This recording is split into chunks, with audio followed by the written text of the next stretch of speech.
Señoras, señores, buenas noches, bienvenidos a una nueva entrega de 3356. Hoy es el viernes 3 de noviembre, Denise. Opa, ya se nos vino el fin de año. Sí, ya se nos viene el verano, ¿no? Y es un gusto recibirlos hoy a partir de las 9 de la noche. Exactamente, horario nuevo y como siempre con muchas ganas y alegría de recibirnos entre nosotros para hablar de un nuevo tema. Así arrancamos esta nueva entrega de 3356.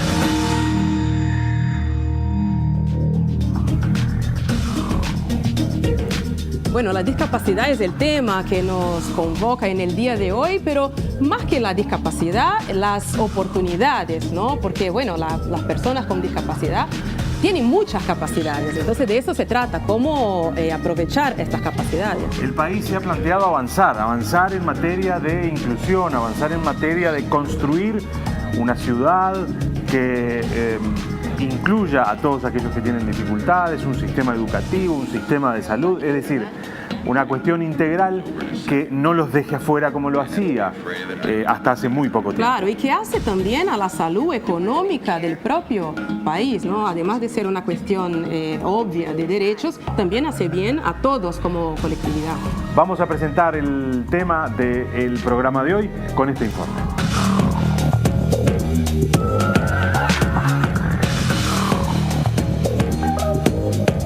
La discapacidad es una alteración funcional del organismo que implica desventajas considerables para la autonomía e integración social de las personas. Se entiende como una condición de carácter permanente o prolongado que afecta física, mental o intelectualmente al individuo y genera diversos grados de dependencia de quien la padece. Según cifras oficiales, más de 500.000 de personas vive con discapacidad en Uruguay, el 15,8% de la población. Algo más de la mitad de la población con al menos una discapacidad, 50,8%, tiene 65 años o más de edad. Le sigue la población de 50 a 64 años, 18,4%, y los adultos de 30 a 49, 12,9%, en tanto que los niños, adolescentes y jóvenes representan el 17,9%.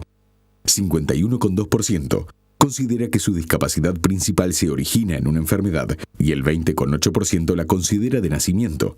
El 17,5% atribuye su origen al envejecimiento y un 9,4% como secuelas de accidentes. De las personas que declaran al menos una discapacidad, el 57% son mujeres, predominancia que se acentúa en la población montevideana, 60%, mientras que en el interior urbano es significativamente menor, 54%. Casi la mitad de las personas con discapacidad viven en hogares de menores recursos. Los niños con discapacidad son 47.799, el 9% del total de la población uruguaya, y representan el 5,6% de las personas entre 0 y 17 años. Las discapacidades más presentes en niños son las intelectuales. 23.472 niños y adolescentes de entre 6 y 17 años tienen dificultades para aprender o entender. La discapacidad visual se ubica en el segundo lugar. 19.885 menores de 18 años presentan ceguera o dificultades severas de visión. Las discapacidades auditivas están en la tercera posición, con 6.375 menores que las padecen. Se estima que unos 1.500 son sordos o tienen problemas graves. En tanto, 6.274 niños y jóvenes entre 2 y 17 años padecen discapacidades físicas o motrices. Desplazarse fuera del hogar es el mayor problema que acusan las personas con discapacidad, concentrando el mayor porcentaje, 40%, de sus necesidades de asistencia o ayuda para desarrollar algunas actividades funcionales del diario vivir. En tanto, el 20% de este colectivo requiere ayuda de otra persona, tanto para cuidarse a sí misma como para integrarse al aprendizaje. En nuestro país, la atención de las personas con discapacidad ha sido declarada de interés nacional y la ley establece un sistema de protección integral a efectos de garantizar su inclusión social desde una perspectiva en la que pasan de ser objeto de prestaciones a ser sujetos de derechos. El marco jurídico promueve su integración a las aulas comunes desde la educación inicial, sobre la base del reconocimiento de la diversidad como factor educativo, asegurando el acceso a la educación en todos los niveles y los apoyos necesarios. En el plano laboral, el Estado reserva el 4% de sus vacantes para ocuparlas con personas idóneas con discapacidad y ofrece beneficios a las empresas privadas que las contraten. Por otra parte, establece como prioridad la supresión de barreras físicas con el fin de lograr su accesibilidad a todos los ámbitos sociales. mediante la aplicación de normas técnicas en ámbitos urbanos y medios de transporte que consideren su condición para facilitar la autonomía de movimientos. En este sentido, este año se aprobó un protocolo de actuación para la inclusión educativa, que abarca el diseño y desarrollo universal de estrategias de apoyo académico para personas con discapacidad y determina pautas obligatorias para la accesibilidad en instalaciones, mobiliarios, material didáctico, herramientas y equipos de trabajo.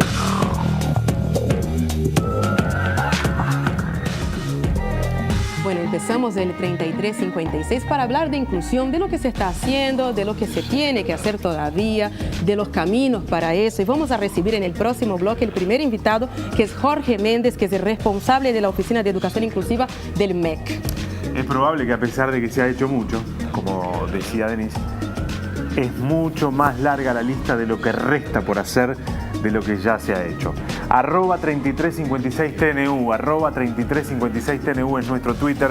Pueden ya empezar a comunicarse con nosotros, dejar preguntas, cuestionamientos, planteos, experiencias aportes. De vida, personales, ¿no? Que también ayude a entender todos cómo es en el día a día el tema de la inclusión. Primera pausa y ya venimos.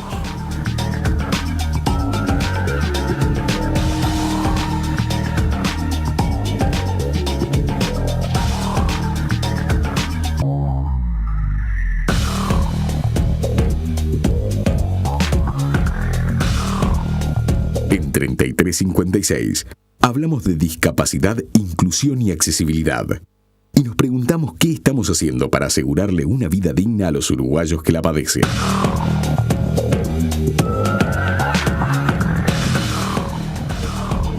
Estamos en vivo, son las 9 de la noche y 15 minutos. Sí, las 9 de la noche, nos tenemos que habituar a decir el nuevo Estamos horario. como en horario de verano. Exactamente, @3356TNU. Y les recordamos, Denise, que como ya hace un programa atrás, tenemos intérprete de señas. Exactamente, nos acompaña Daniela Romano, bienvenida y muchas gracias. Exactamente, bueno, vamos a saludar ya y a darle la bienvenida a nuestro primer invitado. Sí, Jorge Méndez. Jorge, muchísimas gracias por acompañarnos.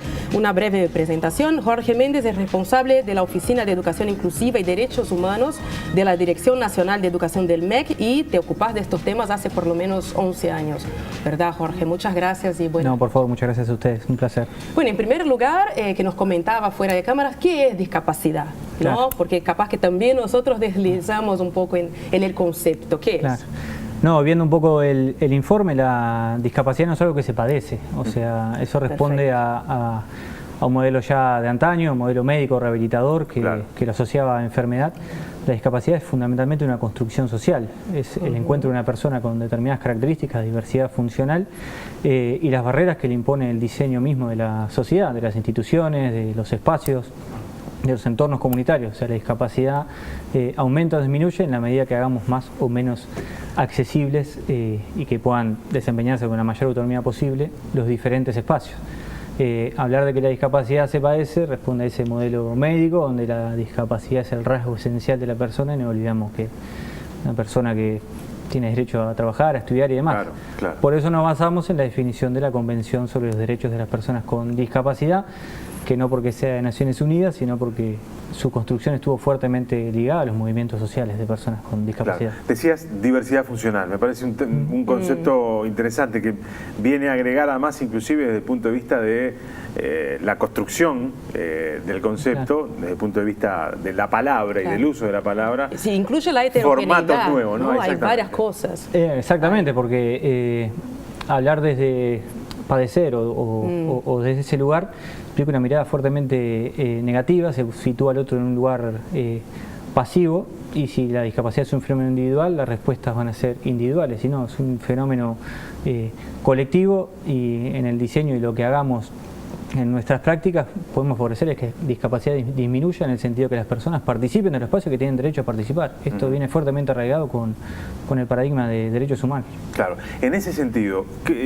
más allá de la construcción normativa, que es central, uno empieza a construir nuevas realidades, no solo a partir de lo normativo, pero sí tiene que basarse en esos aspectos porque son los que construyen contratos, ¿no? entre los ciudadanos. Además de las leyes y además de la ley específica vinculada a este tema, ¿Cómo se ha ido avanzando en esta materia en lo práctico? Porque también lo que pasa muchas veces es que la ley termina siendo eso, ¿no? Negro sobre blanco, que no termina de tener impacto sobre la vida de la gente. Claro, no, yo creo que en los últimos años se ha avanzado muchísimo. Sin duda las normativas siempre recogen aspectos de la realidad y le dan otro marco al cual los que trabajamos en el diseño de políticas públicas debemos ceñirnos. Sin duda también recoge este paradigma de derechos humanos, que eso es fundamental. El Uruguay reconoce la convención y hace su ley en función de eso, y posteriores normativas que hemos desarrollado. Sin duda queda mucho por hacer, hay muchísimos desafíos, pero en los diferentes espacios se ha venido avanzando. Yo puedo hablar fundamentalmente del tema educativo, en el cual hay un movimiento que ya, por suerte, o estimamos que es imparable, avanzando en favorecer no solo la inclusión educativa, sino la continuidad educativa y trayectorias positivas y escenarios de aprendizaje para todas las personas en todo el territorio nacional, como marca la Ley General de Educación. Jorge, vos estás en eso por lo menos una década, ¿no? Si acotamos los últimos 5 años, ¿qué hitos hay rumbo a la inclusión educativa, no solo de accesibilidad física, ¿no?, las rampas, etcétera, sino también de la formación docente? Nosotros vamos a recibir a Fiorella Buceta en el segundo bloque, que tiene un plan. Ella es representante del EPA, el Espacio por la Accesibilidad. Uno de los puntos de ellos es, bueno, que los profesores, los maestros también en la universidad estén preparados para recibir a alumnos que tienen discapacidades. ¿Cómo ves eso en los últimos 5 años? ¿Hacia dónde están avanzando? ¿Cómo está eso hoy? Es cuestión más de la filosofía de la política educativa. Creo que se ha venido avanzando en cambiar el enfoque, ¿no? Cuando hablamos de educación inclusiva, si bien la terminología no refiere exclusivamente a las personas con discapacidad, sí, hablamos de cambiar el enfoque, no es enumerar características de los muchachos, de los estudiantes, sino tratar de enumerar qué cualidades tienen los centros educativos y las propuestas educativas para recibir a toda la diversidad, que es un valor esencial de nuestra sociedad. En términos prácticos, si bien hemos avanzado también en el marco normativo, no solo por la ley 18.651, sino también la bajada un poco más a tierra, lo que es la convención y la ley nacional que la ratifica. Este año en particular, fruto de un largo proceso de trabajo y el convencimiento de que el enfoque del modelo social de la discapacidad que plantea la convención tiene que ser nuestra hoja de ruta, se aprobó un protocolo de actuación para la inclusión educativa de las personas con discapacidad, que no es el fin de un camino, es el comienzo, que le da otro estatus a lo que venimos haciendo. Y en tal sentido, una cuestión bien importante que para el diseño y ejecución de políticas públicas es bien interesante, ya no es que cada institución por sí sola va tratando de resolver la temática en espacios compartimentados, sino que se pone la temática en el medio, se pone a las personas reales y concretas, a las comunidades, y se trata de articular cada uno desde su institucionalidad y funciones los mejores escenarios para favorecer la inclusión educativa. Obviamente hay muchos desafíos. En la medida que se va avanzando también vamos desconstruyendo el problema, pasamos de denunciar una queja o una opinión a darle otro sentido, y en particular la formación de nuestros docentes tiene que ser un componente clave. Uno se forma como docente, tiene determinadas herramientas pedagógicas que puede poner arriba de la mesa y disponer y ser creativo. Eso es lo lindo de formarse como docente, porque todos los días pasa algo nuevo. Pero también debemos acompañar una formación permanente que implica una planificación inclusiva, que implica, por ejemplo, ejecutar un diseño universal de aprendizajes, qué es una adecuación curricular, cuándo aplicarla, qué información manejamos, porque generalmente la respuesta inmediata es dame el diagnóstico, y uno es docente, no es médico, y el diagnóstico en sí mismo te paraliza, porque no es lo que uno trabaja como docente, sino que hay que reconstruir una información pedagógica de la trayectoria del otro, cuáles fueron los facilitadores, los potenciadores, dónde están los obstáculos, qué otras estrategias utilizaron otros colegas a la hora de implementar determinadas estrategias pedagógicas y didácticas dentro del aula. Y todo eso es un caldo de cultivo que hace que muchas de las propuestas que organizamos desde el MEC, y en conjunto también con con la ANEP vayan en ese sentido. Disculpame que te corte, porque esto es interesante, esto que vos estás diciendo, porque muchos pueden pensar que inclusión es, bueno, en caso de aquellos que tienen algún tipo de discapacidad física, sea temporal o permanente, bueno, ponemos una rampa y con eso resolvemos el tema, porque puede ingresar al centro educativo. Sin embargo, incluirlos en el proceso educativo es mucho más que poner una rampa para que puedan entrar. Exactamente, ¿no? A ver, la inclusión, parafraseando a algún experto en la temática, podemos decir que tiene 3 pasos. A ver, la presencia, es importante que los estudiantes estén en el centro educativo, que podamos abrir las puertas para que todos participen, pero también el segundo paso es una participación activa, ¿no? En el sentido, como planteaba Revelato, ser parte, tener parte y formar parte de los espacios, involucrarse en las actividades, involucrarse con el grupo, y después los logros. También tenemos que evaluar. Exactamente, apuntar a eso. Y ahí está el giro fuerte de considerar a las personas con discapacidad como sujetos plausibles de aprendizaje, con inteligencias y capacidades a desafiar. Sí. Y ahí está lo que se juega, el partido que se juega dentro del aula y dentro del centro educativo. Obviamente también hay que acompañar, a ver, venimos de una formación docente que no venía tocando en profundidad, se ha venido avanzando igual en los últimos años, sobre todo en la formación de grado y algunas propuestas de posgrado, pero bueno, tiene que ser un elemento transversal e inmediato a la formación de todos, pero también tenemos el desafío de formar y acompañar a los que ya están en actividad hace muchos años. Hay que acompañar a los que acompañen. Se han desplegado un montón de acciones, pero ahí nos falta tener una política más unificada, interinstitucional, de generar espacios formativos permanentes. Sin duda hay muchísimos logros a nivel de educación primaria, o sea, tiene instancias de formación permanente bien interesantes.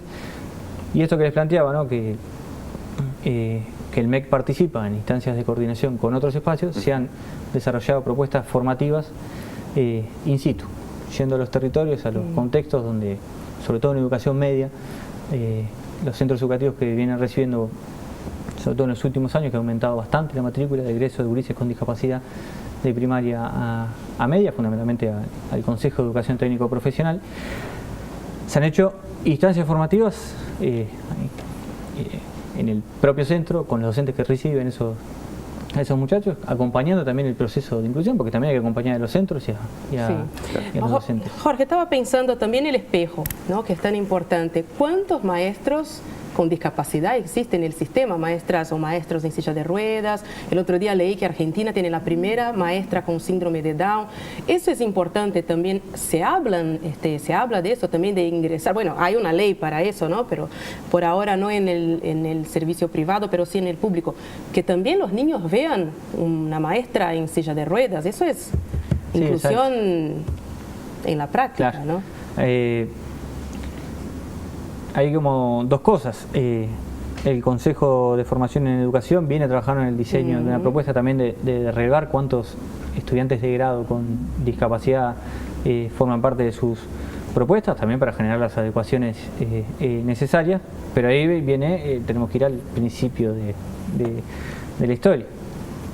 Históricamente ha sido relegada la continuidad educativa de las personas con discapacidad, llegar a culminar bachillerato y poder formar parte de una propuesta terciaria como lo es formarse como docente, sigue siendo un gran desafío. Claro. En esto que no tenemos los diseños apropiados para que el otro participe. Entonces, si bien ahora estamos fuertemente abocados en el intersticio entre primaria y media básica, que es donde históricamente se ha dado el salto al vacío, o sea, no había, sobre todo escuelas especiales, no había un correlato nivel de media, bueno, sigue resultando dificultoso para el sistema poder ofrecer las condiciones para que puedan terminar culmine bachillerato y ingrese a diferentes espacios. Tanto para formarse como docente, pero para otro tipo de formación para el trabajo. Sigue siendo muy importante porque los pasos que se vienen dando vienen respondiendo a demandas que son de antaño, y ya digo, la cuestión principal es ese cambio de mirada. No es responsabilidad de los gurises no participar del espacio educativo, es responsabilidad del diseño del espacio educativo para que los gurises estén, se mantengan y hagamos propuestas que generen aprendizajes significativos y trayectorias positivas. No, y además para que en definitiva el ciclo se termine de conformar, se necesita mucha acumulación. Y en Uruguay lamentablemente esto es reciente, esto es muy nuevo, ¿no? Sí, digamos, Uruguay llegó tarde a trabajar en esta área. Exacto. Yo trato de reconocerlo y darle el estatus que tiene en tanto hecho político en sí, sobre todo en educación. La educación es un acto fundamentalmente político, debemos darle ese estatus a la inclusión educativa de personas con discapacidad. Hace pocos años que han tenido un embrión muy fuerte, tanto desde las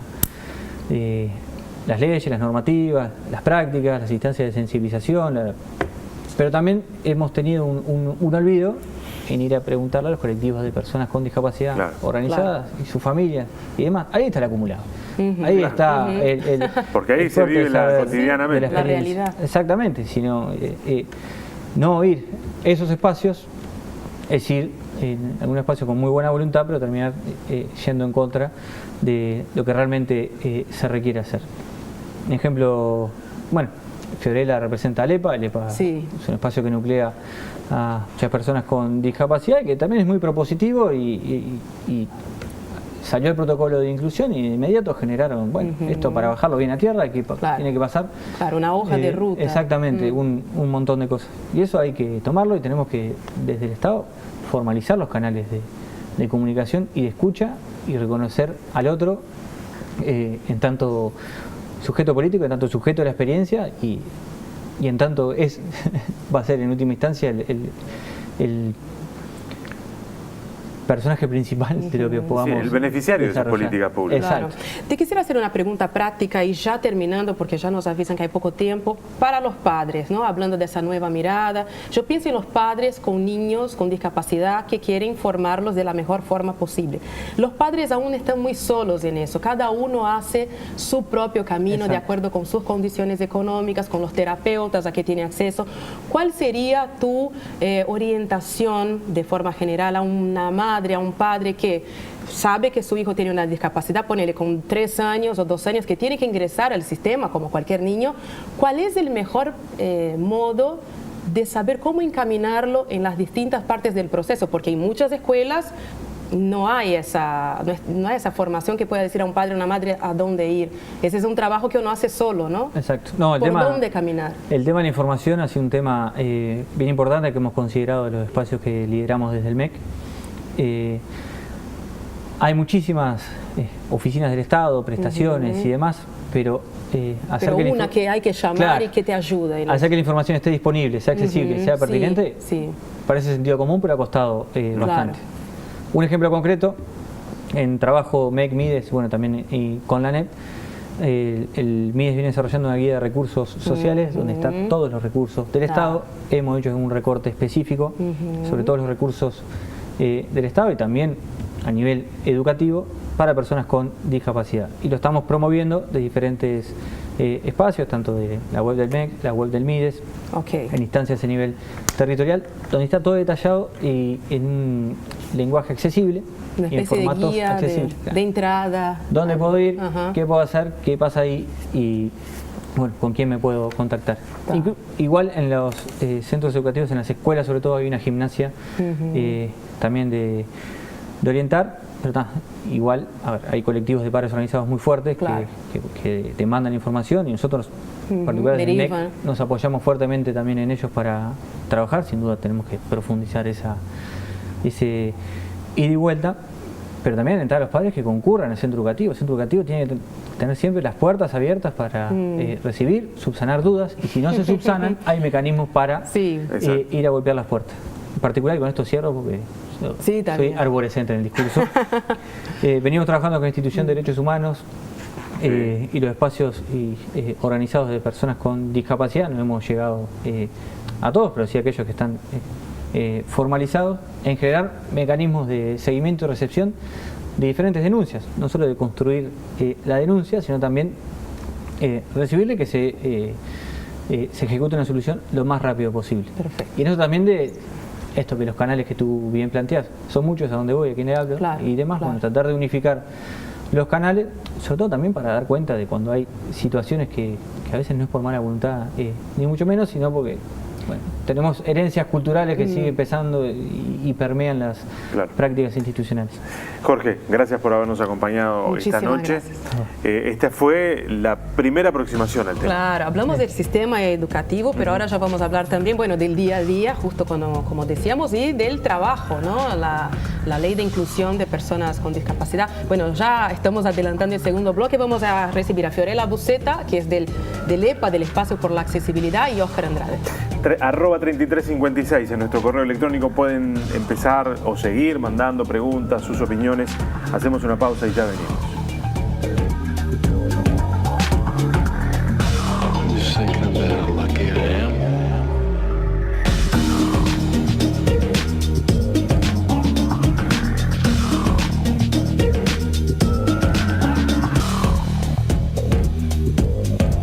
Estamos de vuelta a 3356, son las 9:37, acostumbrándonos. Vamos a estar hablando de eso 3 programas más. O sea, la hora. Estamos muy emocionados con este nuevo horario. Bueno, es un gusto recibir a Fiorella Buceta. Fiorella, gracias por venir. Gracias a ustedes por la invitación. Es un gran gusto para nosotros. Óscar Andrade, gracias por la invitación. También, Felicitaciones por el programa. Gracias. Como decíamos, siempre los temas terminan siempre estando en la superficie. Intentamos bajar un poquito, pero el tiempo a veces no es el que nos gustaría. Sí, no es el mejor amigo. Mirábamos la problemática desde el punto de vista educativo, que es central, que es uno de los derechos que se consagran en el artículo 1 de la ley, ¿no? El derecho que tienen las personas con discapacidad. Quiero que me lo corrijas, o que manejemos bien los términos, porque creo que es importante. El tema de la educación y también el tema de la salud, el acceso a la salud, también están allí en ese primer artículo. La vida cotidiana de los hombres y las mujeres que tienen alguna discapacidad ha sido tremenda en este país. Recién en los últimos años se empiezan a hacer esfuerzos que son muy lentos, que demoran mucho, que hay que borrar memorias institucionales, hay que construir nuevas conductas. ¿Cómo es la vida cotidiana de una persona que tiene discapacidad hoy en el Uruguay? Yo creo que recién en los últimos años se pone como en agenda política y se empieza a visibilizar un poco más, pero falta mucho, eso que decían ustedes al principio del programa, que el trecho todavía es largo. Es más larga que queda por hacer que lo que se hizo. Se ha hecho mucho, los avances. Yo hace 13 años que soy usuaria de silla de ruedas y se ha avanzado. Cuando yo empecé con la discapacidad no había ómnibus, hoy hay 400 ómnibus accesibles, de 1800, o sea que es poco en realidad, pero hay 400, o sea, las calles están más accesibles. La vida diaria se ha complejizado un poco menos, ¿no? Complejizado, perdón, sí, un poco menos, pero en realidad falta mucho por hacer y falta mucho por eso, por mejorar la calidad de vida y la inclusión de las personas. Falta no solo educación, no solo salud, ocio, el acceso al deporte, el acceso al trabajo, que es una de las cosas que va a hablar seguro Andrade, de las que faltan y que bueno, que hacen el ejercicio de los derechos de las personas. Claro, justamente, ¿no? El acceso al trabajo. Exactamente. Sí, nosotros ahí tenemos la primera pregunta a responder es si estamos ante un problema que se resuelve con caridad o ante una cuestión de derechos. Claro. Esa es la central. De cómo te paras ante esta pregunta es cómo es tu práctica. Si hay derechos humanos que están siendo vulnerados y que los vulneramos socialmente, o sea, nosotros construimos una sociedad que los vulnera, no me puedo parar de la persona y su discapacidad, sino de la sociedad que los vulnera, la sociedad que construye calles por la que una parte de la sociedad no puede andar, la sociedad que construye un sistema educativo que excluye. Si de cada 100 personas con discapacidad, 32 terminan la escuela, ¿no? Es que tenemos un sistema educativo altamente excluyente para personas con discapacidad. Si 1 de cada 10 termina ciclo básico, es que tenemos un sistema educativo profundamente injusto y desigual para la persona con discapacidad. Si en el trabajo el desempleo supera varias veces el promedio, si los niveles de pobreza son 5 veces superiores que el promedio, nos tenemos que hacer cargo. O sea, no es un problema de Dávida, nos tenemos que hacer cargo que estamos construyendo una desigualdad salvajemente injusta y naturalizada. En principio por motivos hasta religiosos, se entendía que la discapacidad tenía que ver con, ¿no?, Dios quiso, después con el sistema rehabilitador, bien lo decía recién, bueno, pero si lo abordamos desde el punto de vista de los derechos humanos, ahí no tenemos que medir si es mucho, es justo. Claro. Y si es justo, tenemos que hacer el esfuerzo por organizar el trabajo para que todos podamos trabajar. Mira, tan naturalizado está. Yo voy un par de ejemplos nomás. Artículo 37 de la Constitución de la República. Sí. ¿Qué dice? ¿No? Por ley se va a favorecer la inmigración y se va a reglamentar la inmigración, en ningún caso a un inmigrante con discapacidad. La Constitución de la República, ¿no? Unos nazis somos. Favoreceremos la inmigración, la reglamentaremos por ley, pero si el inmigrante tiene discapacidad, ese no. Ese afuera, ¿no? Artículo 80 de la Constitución. Desconocemos la ciudadanía si tiene discapacidad. O sea, está naturalizada la barbaridad. 17.355 Código Civil, lo mismo, ¿no? En el sentido de a la persona sorda, a la persona con discapacidad intelectual. O sea, tenemos una lógica que trata de una forma, y eso ha sido salvaje históricamente así. Uno puede no darse cuenta y convivir con esto, si te das cuenta y no luchas, es que sos mala gente, que no tenés humanidad. O sea, es un poco eso, es un problema de lucha, no de dávida. Y bueno, en eso estamos, ¿no? En tratar de entender que el derecho al trabajo lo tienen vulnerado. Y como lo tienen vulnerado, tenemos que organizar el trabajo para que todos puedan trabajar, puedan efectivizar ese derecho. Claro, y hay una cosa que decía Jorge que es importante acá en esa discusión, que es la corresponsabilidad, que es un nuevo concepto que va surgiendo, que no es que, bueno, de eso se tiene que ocupar el MIDES o el Ministerio de Salud, sino que todos están involucrados porque es la vida, ¿no? Sí, claro. De varias personas, que son 16% de la población en el caso de Uruguay. Y eso creo que, perdón que te interrumpa, pero es uno de los debe, me parece, de transversalizar la discapacidad. Que todos los organismos estatales, que todos traten a la discapacidad de una única forma. Claro. Sea una única forma de definir la discapacidad y ahí hacernos cargo de eso que decía Oscar, de cómo enfrentamos y hacemos un plan único para combatir y luchar en contra de esa discriminación o esa exclusión a las personas en situación de discapacidad. Claro. ¿Cómo se han avanzado en algunas medidas que empezaron a ser aisladas? Recuerdo hace algunos años la Intendencia empezó tímidamente a construir rampas en las veredas, alguna reglamentación municipal que decía que los edificios nuevos tienen que ser todos tendrían que tener accesibilidad. A veces yo he visto algunos que ya, si no se les daba el final de obra. Sí. Sin embargo, se ocupan, se vive, y como en el final de obra puede esperar, la accesibilidad no se resuelve del todo. Pero más allá de esto, ¿se ha ido respondiendo a esas reglamentaciones que existían a nivel departamental? ¿O eso se hace en el centro de la ciudad, por ejemplo? Porque es claro que en el centro de la ciudad hay rampas. Ahora yo me pregunto, ¿en toda la ciudad hay rampa? No, sin duda. Yo creo que se ha avanzado y como decíamos, la temática está mucho más aflorada y se están haciendo cargo un poco más de la accesibilidad a quienes le corresponde, pero en el interior del país es abismal la diferencia que hay con Montevideo, por ejemplo. Claro. Ni siquiera existen estos vehículos que decía yo de transporte, los ómnibus, los centros educativos. No hay. Vos llegás hasta el Xi'an con los ómnibus accesibles que hay ahora. Vivís en Salimar, como vivo yo en este caso, y no llego con un ómnibus accesible. Las normativas o los logros que se hacen muchas veces son en Montevideo. Por ejemplo, no tienen.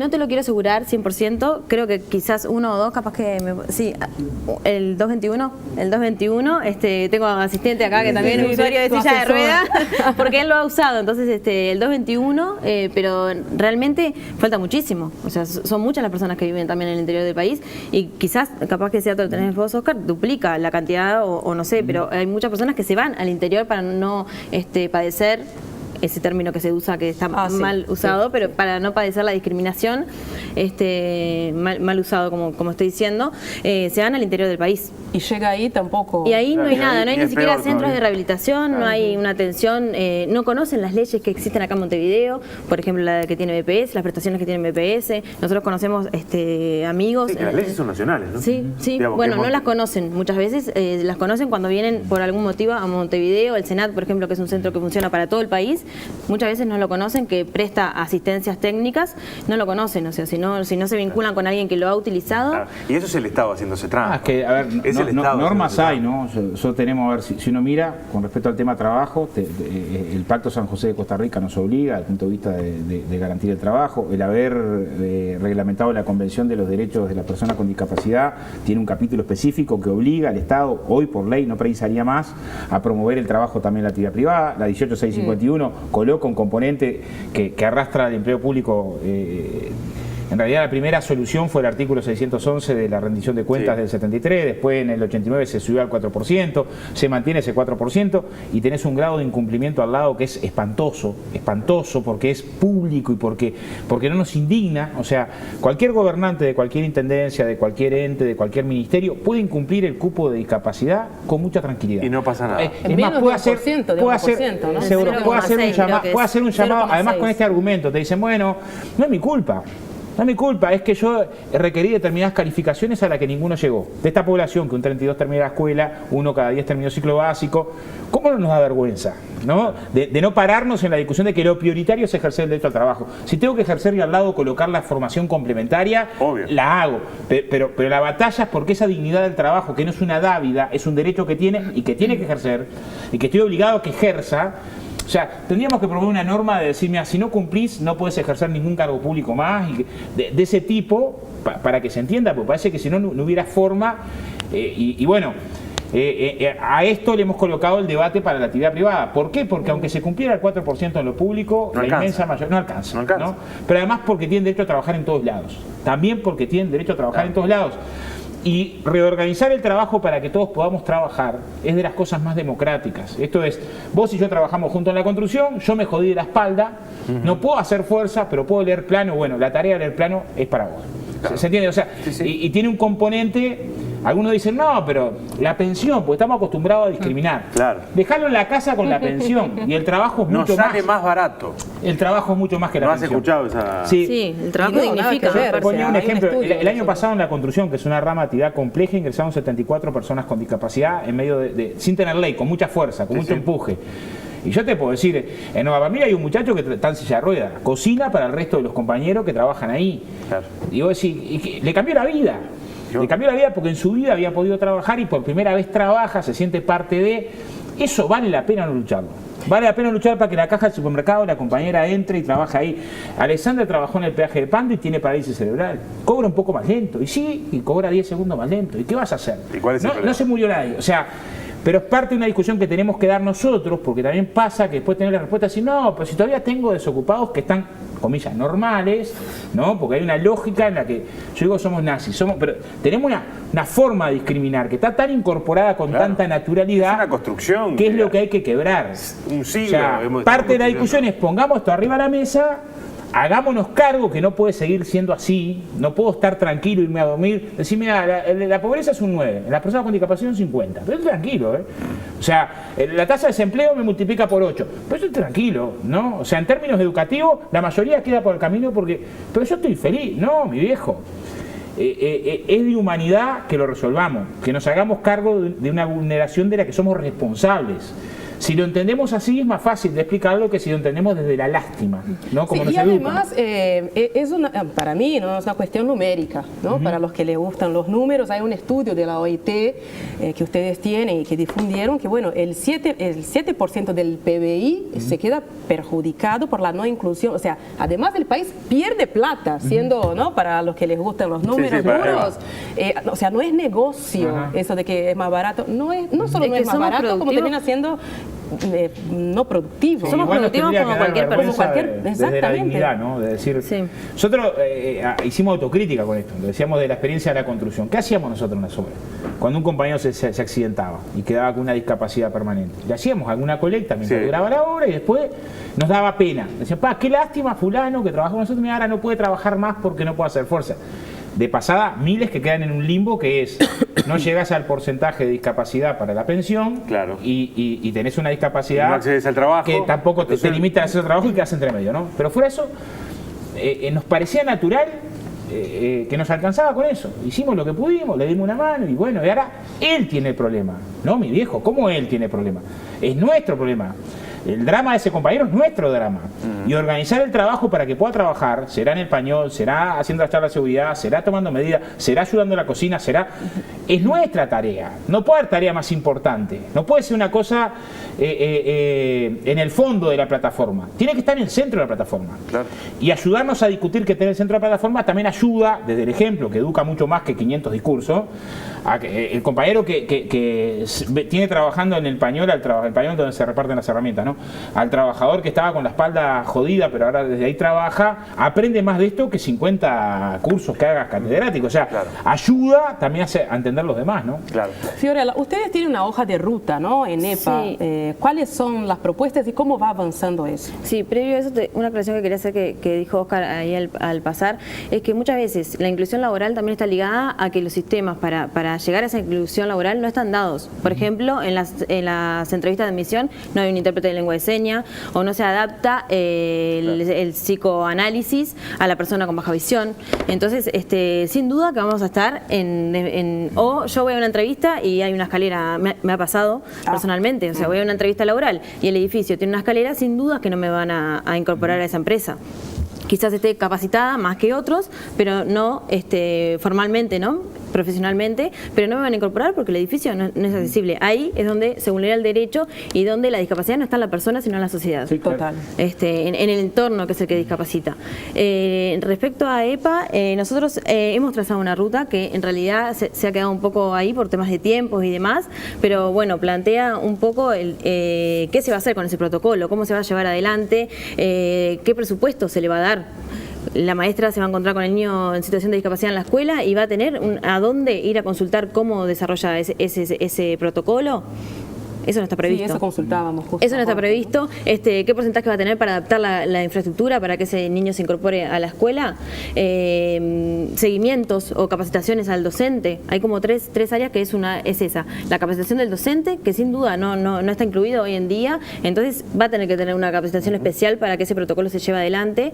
La adaptación, la infraestructura, el presupuesto. ¿Quién va a poner ese dinero para que la infraestructura se dé? ¿No? Y no hablamos solamente arquitectónica, sino sistemas de braille, sistemas de lectura en computadoras, porque muchas veces llevamos la discapacidad a la silla de ruedas y no es solamente eso. No, claro. ¿A quién va a pagar los intérpretes de lengua de señas? ¿No? Entonces el protocolo de inclusión es mucho más abarcativo y no hay respuestas claras en cómo se va a llevar adelante. Sí, es digamos, una lista preciosa de buenas intenciones que después hay que transformar en acciones, ¿no? Claro. Praxis. Por ahí. Hay casi Porque 30.000 personas sordas en Uruguay, ¿no? Su condición de inclusión sería igual si hubiera lengua de señas en todas las escuelas, o en la mayoría, ¿no? No se puede de un día para otro en todas, pero no se puede empezar con un plan que diga, mira, en este periodo de tal a tal, nos comprometemos a que en todos los lugares extendemos se pueden utilizar las herramientas tecnológicas. Hoy tenemos el plan Ceibal. Sí, claro, pero voy a poner un ejemplo. Nosotros empezamos con el taller de lengua de señas en el Sindicato de la Construcción hace unos meses. Mi hijo va conmigo, que hoy justo está cumpliendo 12, ¿no? Fuimos a las mismas clases y él sabe 500 palabras más que yo, ¿no? O sea, también hay una... Sabe que nos está odiando, ¿no? Le sacamos al padre. Lo que digo es cierto que hay una determinada, además, de tener una sensibilidad que vas a aprender 50 veces más rápido, ¿no? Entonces, también tiene que ver con decir, bueno, ahora... de vuelta a lo mismo, ¿no? Si esto es un lujo, lo vamos a atender como diciendo un poquito que haga ya está bien y por la galería. Si es un derecho, nos tenemos que romper el alma. Sí. Y esta es la discusión que tiene que dar el país. Si es un derecho lo que está vulnerado, dijera Mandela, se le vulnera el derecho a una parte de la sociedad, se le vulneran a toda la sociedad. Que nos ardan las tripas sintiendo hay un derecho vulnerado, vale la pena luchar por esos derechos porque los tengo que sentir como propio. No tengo que esperar a tener un siniestro de tránsito o un siniestro laboral para a partir de ahí, o que un familiar cercano, a partir de ahí darnos cuenta de eso, sino generar una batalla más general. Fiorella, decías algo en una de las intervenciones que a mí me dejó pensando. Decías, por ejemplo, en el interior del país, cuestiones vinculadas a la rehabilitación casi no existen. El sistema público. Todo el sistema debería tener las mismas responsabilidades, pero me quiero hoy apoyar en el sistema público, quien debería naturalmente ser quien más fuerza le ponga a estos temas. ¿Tiene programas de rehabilitación? ¿Hay una atención de la salud de las personas con discapacidad que, digamos, contemple las necesidades que hoy tienen? Me cuesta hacer como mías las palabras cuando no estoy muy en el tema, pero ya te digo, hablo por conocidos y que no. En realidad las prestaciones y lo que se le da es por lucha individual, no hay como una ley que diga se le otorga sondas a tal paciente, se le otorga medicamentos de tal medida, sino que es una lucha del paciente, de ir y pelear con todos y golpear y hablar con el director de la mutualista o del centro que sea y no solamente una vez, sino mes a mes muchas veces. Claro. Hay que hacer esa lucha, incluso acá en Montevideo a nosotros nos pasa también de que los médicos no entienden qué es lo que nos pasa y cuáles son las necesidades. A nosotros, por ejemplo, las ondas que usamos para orinar, se nos cobra como muchísimo más. O hay lugares que los venden mucho más caros, se convierte en un negocio, ¿no? Y ahora, no se toma en cuenta como un medicamento. Como la misma persona que tiene, por ejemplo, la presión alta y que la pastilla que le dan es gratis porque es una medicación que se tiene que dar por vida. O un ticket que es dentro de la mutualista que tú pagás, claro, y que a la que tú estás asociado. No, se paga aparte y se toma como como algo externo y un trámite aparte que hay que hacer. Eso tiene que ver con la construcción, ¿no? Claro. Con cómo se ve a la discapacidad, claro, que no está incluida dentro del sistema de salud. Claro, claro. Me gustaría, ya tenemos poquito tiempo, preguntar sobre la campaña por la ley. Bueno, nosotros en realidad tuvimos... ¿Cómo está? ¿Quién quiera participar? ¿Cómo hace? Con mucha fuerza. Tenemos la idea de que la ley sola no arregla nada, ¿no? Porque el problema no está en la ley. Claro, no podemos puesto algunos ejemplos. Si vos tenés que lograr que una persona con parálisis cerebral entre a trabajar en una caja en supermercado, demora un poco más en cobrarte y la sociedad intenta escaparle a esa caja, cuando vas al supermercado, a esa caja no voy, el problema es más duro, o un compañero que entra a trabajar en la cuadrilla que tiene problemas en la espalda y ese compañero no va a poder hacer fuerza y yo en vez de alegrarme de que pudo trabajar, me amargo porque tengo que hacer 2 viajes. Bueno, en realidad, o sea, la batalla por la ley sola no ayuda. Es más, cuando discutimos con un montón de organizaciones decíamos, ¿qué hacemos con la reglamentación de la anterior y una norma nueva? Y un poco vimos, pelear la nueva va a ayudar a que se reglamente la anterior porque lo que hay que pelear es por poner el tema en debate, claro, que es mucho más que la norma. No porque la norma sea despreciable, la norma ayuda. Pero lo que estamos diciendo es, hay una campaña que tiene que generar conciencia de que no son sujetos a caridad, son sujetos de derechos y que en todo caso, los primeros uno que es la discapacidad, porque la construye, ¿no? Tiene que hacerse cargo revirtiéndola. Lo que vimos es una gran campaña con mucha gente de la cultura, del arte que salió a apoyar la norma, se aprobó por unanimidad en diputados, lo que fue también un logro, se trabajó mucho para que no tuviera identificación partidaria, porque en definitiva es un tema al que hay que colocar mucha fuerza y porque además los incumplimientos acerca del trabajo en el Estado y demás son de todos los colores desde el 73 para acá, ¿no? Y después se trancó, en mi opinión se trancó por toda esta movida que han hecho las cámaras empresariales con la OIT, con la negociación colectiva, del 2015 para acá, claramente. Y que independientemente de que ahora dicen, pues yo escuché hace poco al asesor de la Cámara de Industria, me gustaría que lo votáramos en el Consejo de Salud para mañana, decir, no somos los malos, estaríamos dispuestos, pero primero tendrían que tener todos educación, tendría que cumplirse todo un Estado, tendría que pasar de 500 antecedentes para después... ¿Por qué primero? No entienden la problemática. Porque no entienden la problemática. Claro. O sea, lo que digo es, ¿qué estamos tratando de hacer? ¿Respiro cómo? No, hay que hacer las dos cosas, hay que respirar y comer. Nosotros llevamos casi 300.000 firmas de respaldo a la norma, en poco tiempo. Y vamos a seguir con las firmas de respaldo el tiempo mientras la norma se discute y se aprueba. Porque la norma es mágica, no hay fetiche de la norma. Pero la norma viene ayudando a que mucha gente tome, a que podamos discutir esto. Es decir, debatamos lo que estamos haciendo.